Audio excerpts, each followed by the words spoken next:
Assalamualaikum dan selamat sejahtera. Nama saya adalah Aizan Safwan Biaudin dan saya akan bersama kawan-kawan saya akan membahas tentang talk 2 yang disampaikan oleh Encik Muhammad Helmi bin Ahmad yang daripada Infineon, iaitu Product Engineering Manager.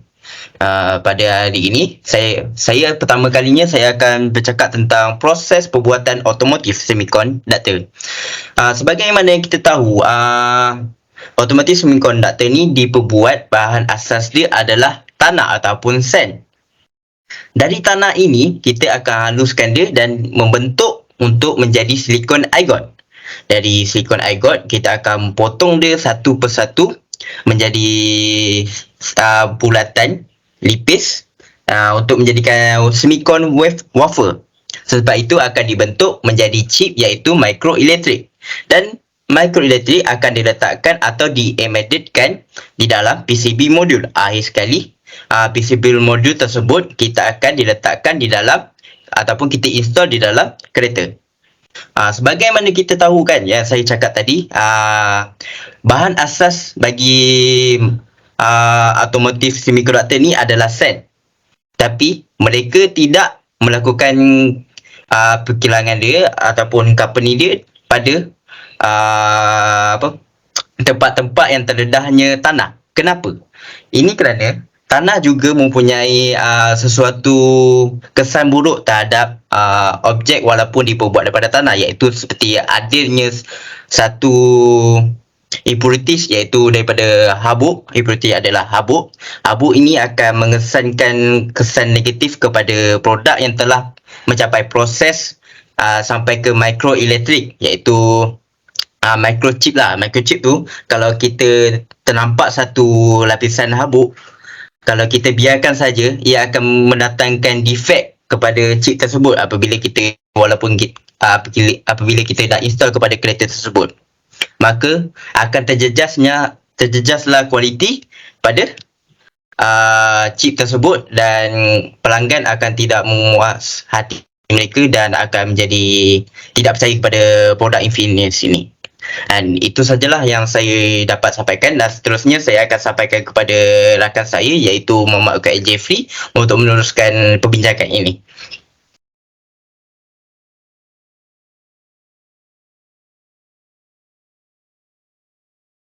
Okay, thank you to our beloved friend Aizan Safwan. Hello, before I start, let me introduce myself first. My name is Muhammad Ukai Jeffrey bin Jumiat. My metric number is B1123100072, and I am from 1BLR section 1/2. During the seminar engineering talk that held by Sir Muhammad Helmi bin Ahmad, which working as a director in product engineering, Department Info Infineon Melaka, we all have learned that trait or characteristic that needed and developed inside someone who want to be an engineer. The first characteristic that Sir Muhammad Helmi talked about was a curiosity. I agree of his statement since during my internship and my working experience. I remember the quotes that my electrical engineer, aka my supervisor, always tell me that we need to try to gain at least one knowledge in one day by curiosity. I realized the thing that he want to teach me, which we cannot do or fix something if we do not have any experience or knowledge about the system. By curiosity, we will know how the system will work by simply overhaul the machine or system, and then we will know the every function of each component in the system. Secondly, the characteristic that need to be developed inside someone who wanted to be an engineer was investigative nature. Be an engineer inside a company, especially a big company such as Infineon, will live by people asking questions every day. This question including how to overcome problems and or challenge that face in the company. To be a good and professional engineer, we must know to answer all of the questions that being asked to us. This will make us accountable and competent engineer inside the company. Actually, we already slowly develop this characteristic in our degree journey. For example, when some lecturer asking how to solve the problem in front of the whiteboard, and most of us will simply finding the answer by refer to the books or using a Google. Next, the characteristic that we need as a future engineer was we must have a learner attitude every day. As we know that the technology always evolve from time to time, that we create a new problem and challenge that we will face. For example, Sir Muhammad Helmi bin Ahmad state that every year, hacker will try to hacking to our credit card using their new technology. They can penetrate the old security software which easy and without any problem. Since the security software have not enough power and technology to block the hacker. Therefore, we need to replenish our knowledge every day so that we can come up with a new technology or software that can level up the security to block the hacker from reaching out of our credit card information. Besides that, a future engineer need a articulate characteristic inside themselves. An engineer must be able to explain in convincing way and easy to understand for the others, especially to the bosses and the higher rank in the company. This will make a big beneficial to ourselves, since it can help us to deliver our idea to the other people and get a trust from them to accept the idea that we give. Lastly, for me, is that and a good engineer must expand their network to get a better opportunity in this career, especially for a fresh grad engineer who wanted to find a job. This action can be done by simply using online applications such as LinkedIn, Jobstreet, or Mau Kerja application. By this, we can know the people that working in the company that we targeted to work with, and we can try to connect with them to get a position inside the company. So that's all from me. Next, my friend Muklis will present his point. Terima kasih saya ucapkan kepada Muhammad Ukail Jeffrey, sahabat saya tadi. Nama saya Muklis bin Mat Jamil, nombor matrik B1123100178. Saya akan menerangkan kembali tentang engineering mindset yang telah diceritakan oleh Encik Helmi. Encik Helmi telah memberi beberapa petikan hikmah. Salah satu dari petikannya adalah dari seorang saintis terkenal, iaitu Albert Einstein. Albert Einstein dalam petikan hikmahnya telah berkata bahawa dia tiada bakat yang spesial, tetapi dia mempunyai sifat ingin tahu yang tinggi. Dia melakukan banyak perkara untuk memuaskan sifat ingin tahunya. Akhirnya beliau berjaya mencipta banyak teori-teori asas untuk kepada kita dalam teori sains sekarang ini.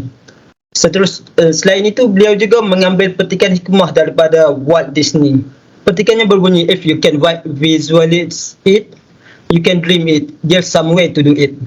Ini adalah salah satu daripada petikan hikmah yang saya amat tertarik dengan petikan hikmah ini kerana ianya memberi inspirasi kepada saya. Di samping itu, petikan yang lainnya dipetik dari Alfred Hitchcock. Petikannya berbunyi, a good film is when the price of the dinner, the theatre admission and the babysitter were worth it. Apa yang cuba disampaikan di sini adalah jika filem itu dipikir bagus dan berpuas hati dengan filem itu, dan kosnya ia akan dianggap berbaloi. Jadi jika ia bagus dan dianggap bagus, jika kita berpuas hati dengannya, ia akan dianggap berbaloi. Seterusnya, petikan terakhir yang diambil oleh Dr. Helmi adalah dari tokoh falsafah yang terkenal, iaitu Confucius. Petikannya adalah, knowledge without practical use, practice useless. Practice without knowledge is dangerous. Sebagai contoh, seorang pelajar semester 1 seorang pelajar semester 2, apabila beliau menghabiskan pelajaran semester 2-nya dan apabila dia tidak mempraktikkan apa yang telah dia belajar selama semester 1, pengetahuannya tentang dalam semester 1 akan menjadi sia-sia. Dr. Helmi juga menerangkan jika dan petikan Confucius, tetapi apabila kamu mempraktiskan sesuatu tanpa ilmu, ia akan menjadi lebih bahaya. Seperti contohnya, apabila kamu datang ke lab UTM dan tanpa diberi pengetahuan tentang cara mempraktikkan menggunakan osiloskop, power supply, dan ia akan mengakibatkan capability untuk burnkan lab tu, dan dia akan menjadi bahaya apabila praktis tanpa ilmu.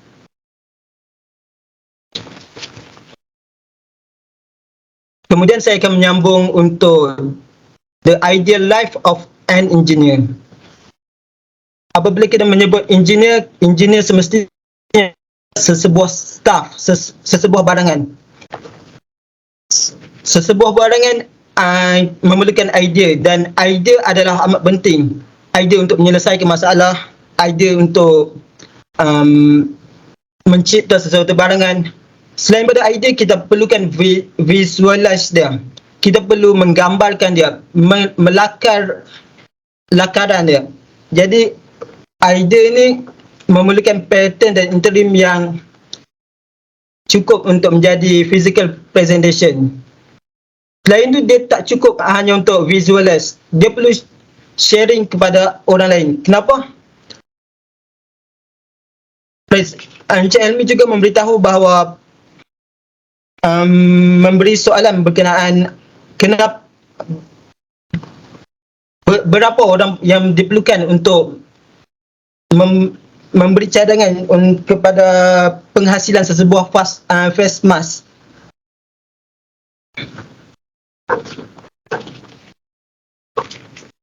Face mask yang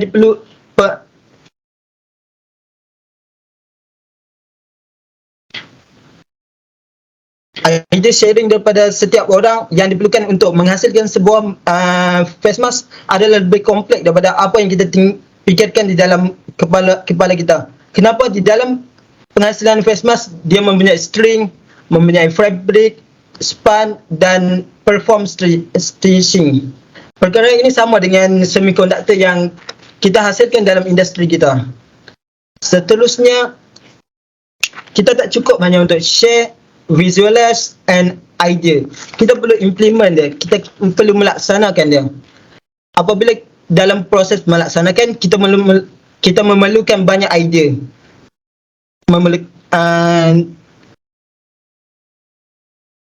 Dia bukan hanya berkisarkan tentang idea, dia juga memerlukan problem solving untuk setiap problem yang dihadapi oleh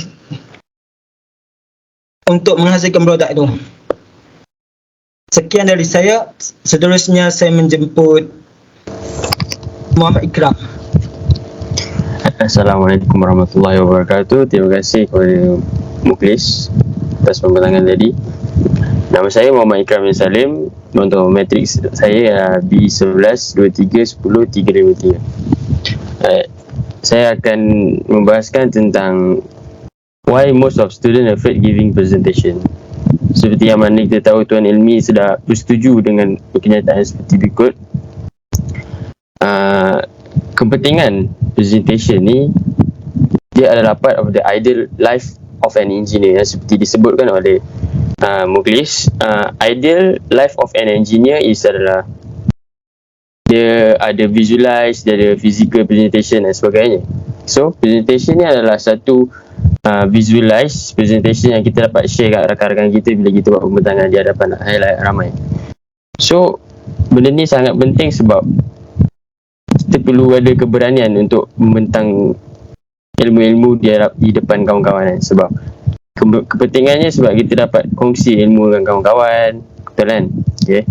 Kita dapat, bila dalam masa yang sama kita present ilmu-ilmu sebut, kita dapat lebih memahami apa yang kita sedang present kat kawan-kawan kita.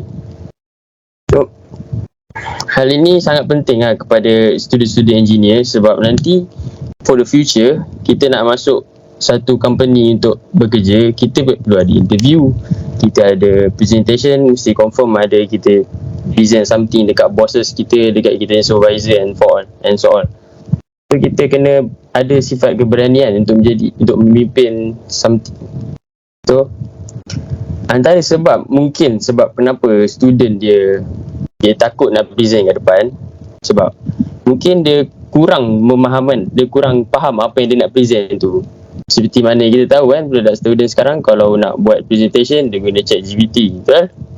Dia guna ChatGPT, dia just copy and paste, dan dia tahu apa persediaan.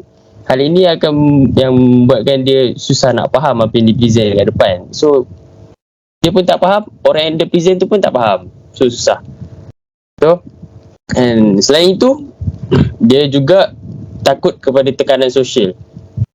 apa yang dimaksudkan dengan tekanan sosial ialah dia takut jadi tumpuan. So dia berdiri kat depan kan orang ramai pandang dia kan. Dia overthinking, dia takut orang duk judge dia. So mindset tu kita kena buang dalam diri kita sebagai student yang ingin menjadi engineer yang berjaya.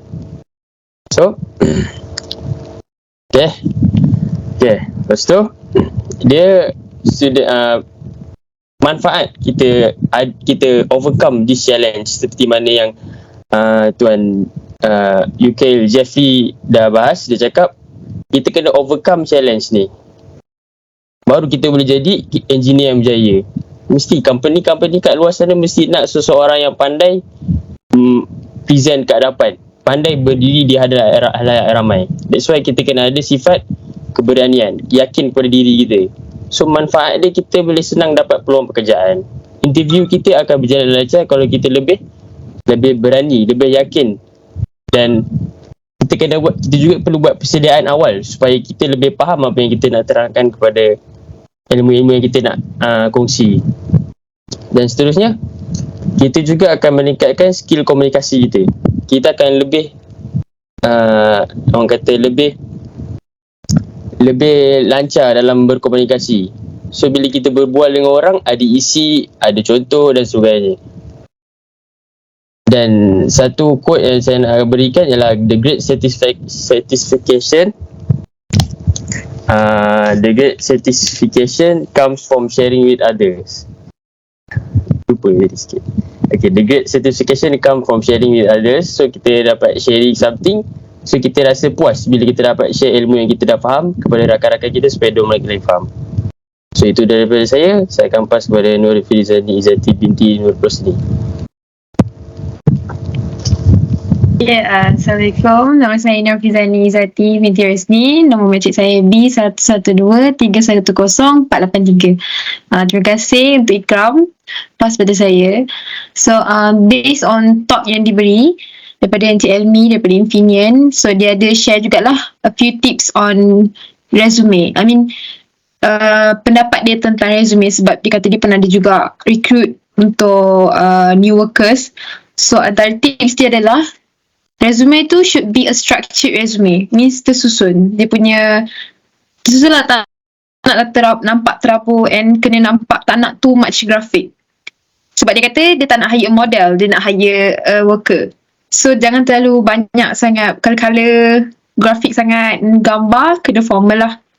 And then dia kata kena ada background, should have background. So antara background yang kena ada adalah contact information lah. First thing, nama of course, age, contact number kita, email dan juga located at, kita berada di mana, tinggal di mana. So tu antara maklumat yang Cik Elmi kata penting lah untuk ada dalam resume. Dan untuk background juga kita boleh letak education, letaklah kita belajar kat mana, and also kita boleh letak subject. Tapi that subject should relevant dengan position yang kita nak ambil.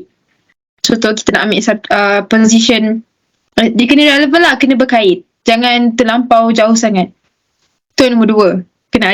Kena structure resume, kena ada background, and also yang ketiga, ada skill kita. And skill ni juga kena relevant dengan apa yang kita jauh sangat. Relevant technical skill. So kita kena ada structure resume, background, skills, and last sekali experiences. So experience pun kena relevant. Macam you ada working experience pun kena relevant dengan job yang you apply.